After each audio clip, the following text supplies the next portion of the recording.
Hello everyone, by Luca Mazzucchelli. Today we speak about hope, how to develop and sustain hope with Anthony Scioli, one of the world's leading authorities on this topic. Thank you very much, Antonio, for your time today. Thank you for inviting me, Luca. First question for you. What is hope and why it's so important to humanity? I think those two questions are related because if we understand what hope really is, how complicated it is, then I think we'll have a better understanding of why it's so important.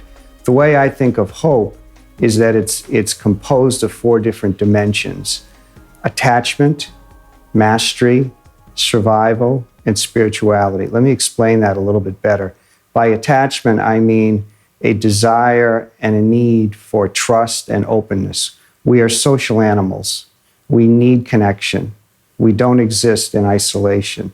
As far as mastery, we have enormous frontal lobes. We plan, we live in time, we live in three dimensions, unlike other animals that live just in the moment.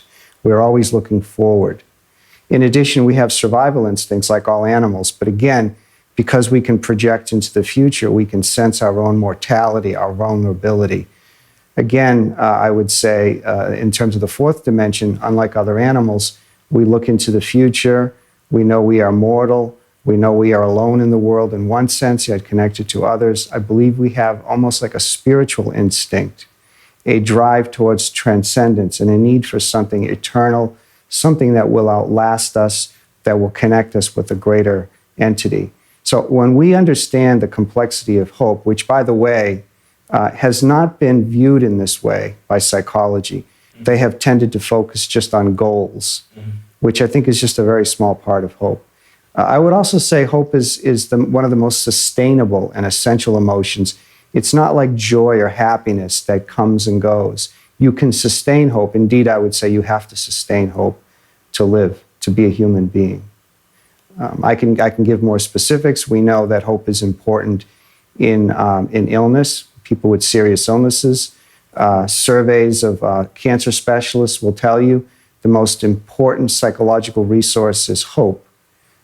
People who have hope persist in long-term efforts. People with hope don't feel isolated. I could go on and on with the research I've done. Antonio, does a person need to be religious to have hope? It's an interesting question, and ironically in psychology, in the past, nothing has been said about religion or spirituality. Although theologians, I should say, philosophers, have made that the centerpiece of their approach to hope. And if you look at humankind throughout the centuries, probably their greatest source of hope was religious or spiritual in nature. I would argue that you have to have some sort of faith in one or more areas. It could be faith in yourself, faith in friends, faith in God, faith in the government. Most people have multiple sources of faith, and I think that is one of the foundations of hope. It doesn't have to be traditional religion, but there needs to be some sort of faith which would confer, you could call it either religion or spirituality or both. Interesting. How can we build and sustain hope? Are there any exercise or intervention that can be used by children or adults to develop hope? I've been looking at that very seriously for about 4 years. I've come up with a program which involves 3 different types of exercises. One I would call philosophical reflections. These are really affirmations. We also would call them affirmations in English. But I think that they need to be metaphorical. They need to be rich in metaphors and imagery, because in that way they will tap into the right brain as well as the left brain, because I think part of hope is nonverbal. It's deep, it's profound, it's emotional, it's inexpressible. But I think it can be accessed or reached via metaphors and images. I think, secondly, cognitive behavioral exercises to change the mindset from one of negativity to positivity, from one of hopelessness to hope. And then thirdly, meditations. I would call them meditative hypnotic. They're kind of like a self-hypnosis. And then what I would recommend and what I do in my program is to cross those 3 strategies with attachment, mastery, survival, and spirituality, meaning you would have the philosophical reflections, you would have the cognitive behavioral exercises, and you'd have the meditative hypnotic for attachment, then for mastery, then for survival, then for spirituality. And I actually have developed a workshop, a group therapy for adolescents that involves 10, 12 sessions that uses this format. And we have found that it's quite effective, and we've used it in the United States, but also in Haiti and Pakistan, and soon in Cuba and in South Africa. I call it hope-centered therapy. Good. What kind of research are you doing now on hope? Three major areas. There's a lot of different studies I'm doing, but there's three major areas. One is actually to try to access the unconscious side of hope. What assessment techniques can we use to access the right brain of hope? And I'm looking at the Rorschach ink blot test. I'm looking at computerized ways of what we would call implicit associations to see whether the individual attributes hope or hopelessness to themselves in a timed task, and perhaps other techniques like interviews to get at the unconscious side of hope. The second thing that I'm doing is what I would probably call forensic in nature.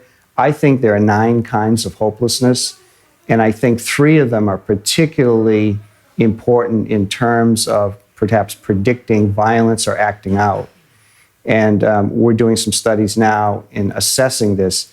And one of the things we're finding that's very interesting is that some of these assessment procedures for looking at types of hopelessness will actually pick up not only conscious aggression, but unconscious aggression that the person is either unaware of or not willing to report.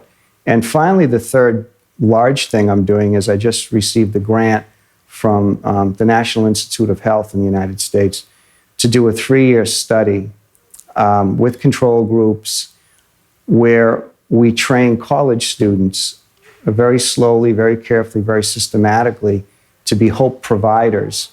And they actually will run the groups with adolescents, young adolescents who have mild depression.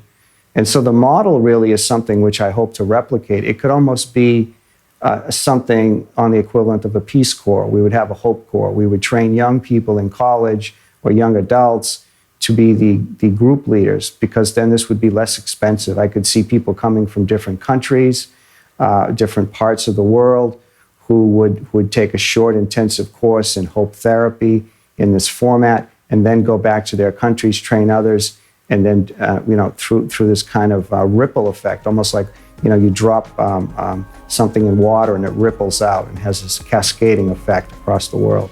So that would be my hope. Antonio, thank you very much. I hope to see you again soon. Grazie, ciao. You're welcome. Thank you again, Luca.